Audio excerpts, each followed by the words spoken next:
તમે જોઈ રહ્યા છો ગુજરાત પ્લસ ન્યૂઝ અને હું છું મમલ। ખેડૂતોને અત્યારે પોતાના ખેતરોમાં જવા માટે પોલીસ સાથે સંઘર્ષ કરવું પડી રહ્યું છે। ખેડૂતોને પૂરતું વળતર નથી મળતું। આ તમામ મુદ્દાઓને લઈને સુદાન ગઢવીએ પ્રેસ કોન્ફરન્સ કરી અને સરકાર અને કંપનીઓને આડે હાથ લીધા છે। આવો સાંભળીએ શું કહી રહ્યા છે સુદાન ગઢવી। આદમી પાર્ટીની પત્રકાર પરિષદમાં આપનું સ્વાગત છે।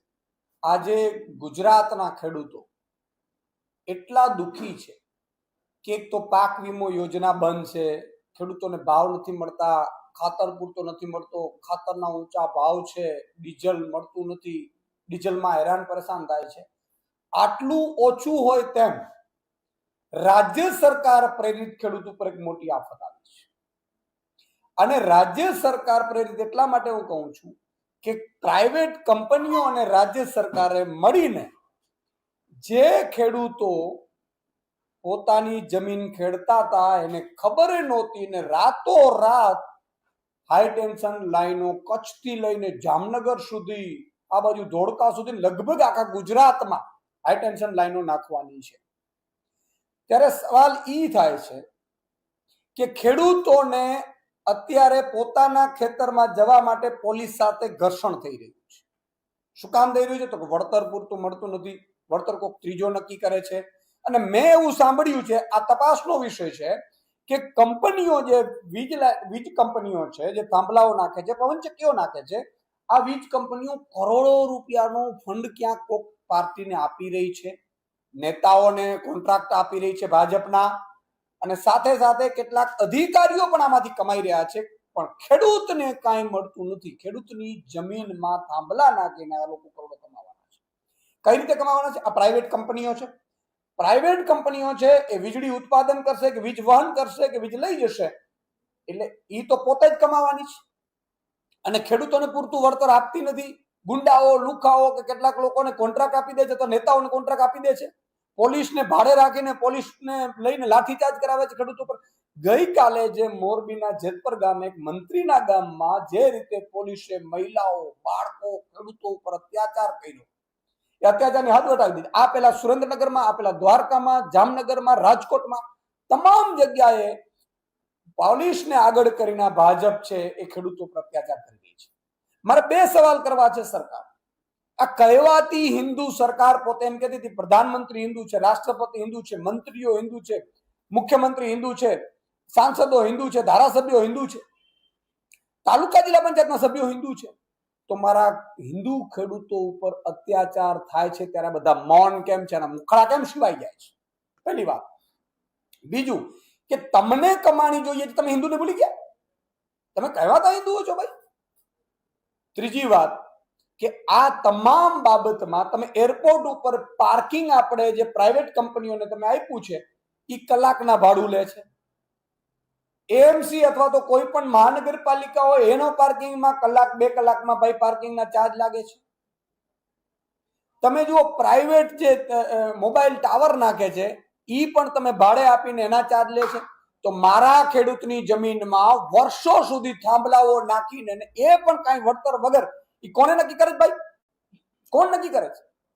અચ્છા, કમાય છે કંપનીઓ અને વળતર સાવ ટૂંકું આપે ને એમાં તમારા ભાજપના નેતાઓ કોન્ટ્રાક્ટરો કમાય, એ કામ રાખે એ કમાય, અધિકારીઓ ત્યાંના લોકલ કમાય, પણ મારો ખેડૂત કોઈ કમાતો નથી। એટલા માટે આજે મુખ્યમંત્રીશ્રીને મેં પત્ર લખ્યો છે અને મુખ્યમંત્રીશ્રીને મેં માંગણી કરી છે કે એક તો હાઈ ટેન્શન લાઈનની અત્યારે કલેક્ટરની અધ્યક્ષતામાં તમારી સમિતિ બને છે, વળતર સમિતિ, એમાં ખેડૂતોના હવે ખેડૂતોને કલેક્ટર હુકમ કરી દે, કલેક્ટર એમ કે 144 લગાડી દે, પોલીસને સૂચના આપી દે, કાયદો વ્યવસ્થા સંભાળી દે, ભાઈ કલેક્ટર ક્યાં રાજા હરિશ્ચંદ્રન દીકરાઓ છે? અને એક કલેક્ટર શું કામ નક્કી કરે છે? તો મારી એવી માંગણી છે કે અત્યારે ઘર્ષણ થઈ રહ્યું છે, ખેડૂતોને પૂરતું વળતર નથી મળી રહ્યું, ખેડૂતોને પોતાના ખેતરમાં જવા માટે મંજૂરીઓ લેવી પડે છે, એનો અર્થ એ થયો કલેક્ટરો કે એસપી કે રેન્જ આઈજી કે ભાજપના મંત્રી, મુખ્યમંત્રી યોગ્ય કામગીરી કરતા નથી, એટલે આ ઘર્ષણ થઈ રહ્યું છે। નહીં તો ઘર્ષણ શું કામ થાય? યોગ્ય વળતર ભાઈ, એરપોર્ટ કેમ પ્રાઇવેટ છે, ક્યાં પાર્કિંગનું ઘર્ષણ થાય ભાઈ? લાખો કરોડ રૂપિયા ઉઘરાવી લે છે। આ મોબાઈલ ટાવરો નાખે છે એમાં ક્યાં ભાઈ ઘર્ષણ થાય છે? અચ્છા, કોઈ મુખ્યમંત્રીના ખેતરમાંથી તો જાતી નથી લાઈન, જેને પીડાની ખબર હોય। એટલે મુખ્યમંત્રીશ્રીને મેં એવું કહ્યું છે કે રાજ્ય લેવલની વળતર સમિતિ બનાવવામાં આવે, સ્ટેટ લેવલની, જેમાં એક્સપર્ટ હોય, ખેડૂત આગેવાનો હોય, અસરગ્રસ્ત ખેડૂતોના જે કમિટીઓ લોકલ લેવલે બને એમાંથી પ્રતિનિધિત્વ હોય, નિવૃત્ત ન્યાયાધીશો હોય. આ રીતે એક રાજ્ય લેવલની વળતર સમિતિ બનાવવામાં આવે. એ વળતર સમિતિ એટલા માટે કે આજે છેલ્લા 5 વર્ષમાં જમીનોના ભાવ આસમાને ગયા છે, તો 25 વર્ષ થાંભલાની પોલિસી છે, મેં સાંભળ્યું છે, તો 25 વર્ષ પછી જમીનના કેટલા ભાવ હશે ભાઈ? કરોડો રૂપિયા છે. ત્યારે મારો ખેડૂત શું કરશે? અચ્છા, 5 વર્ષ પછી ભાવ વધી જશે, એનું શું થશે? એટલે અમારી માંગણી એ છે કે રાજ્ય સ્તરની એક વળતર સમિતિનું ગઠન કરવામાં આવે, જેમાં વન ટાઈમ નહીં પરંતુ એક તો એ વળતરની બાબતો સમજવામાં આવે. કંપની કેટલું નફો કરે છે, કઈ કંપની છે, કેટલું કમાવાની છે. અત્યારે આપણે 8 રૂપિયા યુનિટ મળે છે, પછી 25 વર્ષ પછી 30 રૂપિયા યુનિટ મળશે, તો એ નફો કંપનીનો તો વધતો જ આવવાનો છે. તો કંપની નફો કરવાની છે, અહીંયા સેવા કરવા તો આવતી નથી, મફતમાં વીજળી તો આપવા આવતી નથી. બીજું કે આ વળતર કમિટી છે, વળતર સમિતિ પોતે નક્કી કરે વળતરની પદ્ધતિ. તો વળતરની પદ્ધતિ કઈ રીતે ભાઈ? ખેડૂતોએ વન ટાઈમ તમે વળતર નહીં, ખેડૂતોને જે કંપની જેટલો નફો કરે એમાંથી ખેડૂતોને કેટલાક ટકાવારી 8 કે 10%, જે ખેડૂતોનો જેટલો ખેતરનો ભાગ આવતો હોય એ પ્રમાણે એનો નફો ચૂકવવામાં આવે, એવી અમારી માંગ છે મુખ્યમંત્રી શ્રી. અને તો ઈશુદાન ગઢવી ગેરંટી આપે છે કે એક પણ ગુજરાતનો ખેડૂત વિરોધ નહીં કરે, એને મનાવવાની, એને સમજાવવાની અને એને વળતર સુધીની તમે ખાતરી આપો તો એમાં સમજાવવાની જવાબદારી ઈશુદાન ગઢવીની છે. હું જવાબદારી લઈશ મારા ખેડૂતો વતી, પણ ખેડૂતોને કશું આપવું નથી. પોલીસના દંડાઓથી જો અત્યાચાર કરવામાં આવશે અને તમને તાલુકા, જિલ્લા, નગરપાલિકા, મહાનગરપાલિકા, ધારાસભ્ય, સાંસદોમાં ભરપૂર ખેડૂતોએ મત આપ્યા છે, એનો જો તમે બદલો લેવામાં આવશે તો આમ આદમી પાર્ટી ક્યારેય ચલાવી નહીં લે. આમ આદમી પાર્ટી જો આ જ રીતે સિસ્ટમ ચાલી તો આગામી સમયમાં જેમ હળદર કાંડ થયા પછી મેં કિસાન મહાપંચાયતો કરી હતી, એવી જ રીતે કિસાન મહાપંચાયત આમ આદમી પાર્ટી ખેડૂતો માટે કરશે, ગ્રાઉન્ડ ઉપર ઉતરશે અને જરૂર પડે જેલ ભરો આંદોલન પણ અમે કરીશું. ત્રીજું અમારી માંગણી છે, બાગાયતો પાકોને થતા નુકસાન અંગે પણ તમે એક નક્કી કરો. ચોથી વસ્તુ એ છે કે 25 વર્ષ પછીની નીતિ અંગે સ્પષ્ટતા. મારો કે આ 25 વર્ષ સુધીની મેં વાત સાંભળ્યું છે, 25 વર્ષ સુધીના થાંભલાઓ છે, પછીનું શું? તો બજાર કિંમત 25 વર્ષ પછી જમીનની શું હશે, કઈ રીતે, એની એક પેલું. પછી પોલની ડિઝાઇન અને સુરક્ષા. પોલની ડિઝાઇનમાં ભાઈ પોલની ઊંચાઈ, એની ગોઠવણી વૈજ્ઞાનિક ધોરણે છે કે નહીં, ખેડૂતોને ઓછું નુકસાન થાય. મેં સાંભળ્યું છે કે એ નુકસાન પણ ખૂબ કરે છે, અથવા તો પાંખિયા તૂટી જાય, ખેડૂતનો પરિવાર બીમાર પડે, અથવા તો એના ઉપર ઘાયલ થાય. તો આ મામલે તમારી શું વ્યવસ્થાઓ છે? પ્રોજેક્ટ અંગે સંપૂર્ણ માહિતી જાહેર કરવી. અત્યારે સરકાર છુપાવે છે, અથવા તો કઈ નાનકડા પેપરમાં એડ આપી દે. ભાઈ એડ પેપરમાં આવવાથી ખેડૂતો જો વાંચતા હોય ને એડ વાંચવા બેઠા હોય તો તમારે ખેતી ક્યારે કરવી? આ કામ સરકારનું છે. એટલે આ બાબતે પણ ક્લિયરિટી કરવામાં આવે.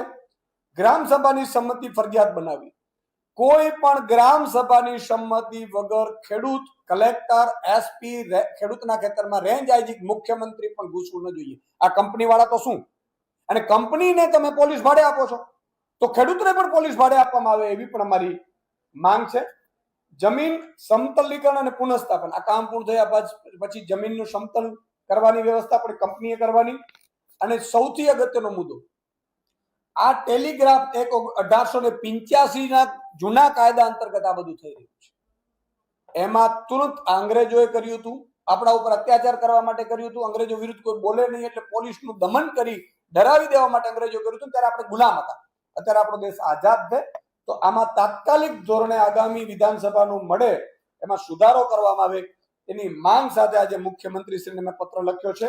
અને જો આ પત્ર અંતર્ગત મુખ્યમંત્રીનું કહેવા માંગુ છું કે આમાં તમે પોતે શાંતિથી વિચારો કે તમે ઈ ખેડૂતના દીકરા હોત અથવા તો ખેડૂત હોત અને તમારા ખેતરમાંથી જતી તમને કઈ ખબર ન હોત ને પોલીસ તમારી ઉપર કે તમારા દીકરા દીકરી ઉપર લાઠી ચાર્જ કરત તો તમારી હાલત કેવી થાત, એવું તમે વિચાર કરશો તો તમે સાચા સંવેદનશીલ, તમે મૃદુ અને મક્કમ કહેવાશો.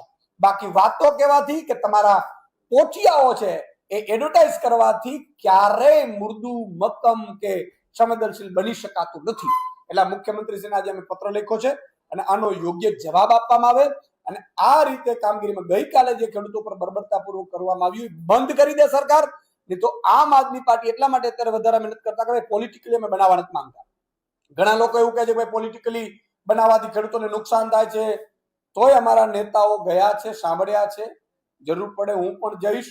કહેવાનો ખાલી મતલબ એટલો જ છે કે ખેડૂતોને યોગ્ય વળતર, એ પણ જેમ કંપની દર મહિને નફો કરે છે, 12 મહિને નફો કરે છે, એવી જ રીતે ખેડૂતોને ટકાવારીમાં આપવામાં આવે એના ભાગ પ્રમાણે એવી અમારી માંગ છે અને પૂરી કરવામાં આવે એવી અમારી મુખ્યમંત્રીની રજૂઆત છે.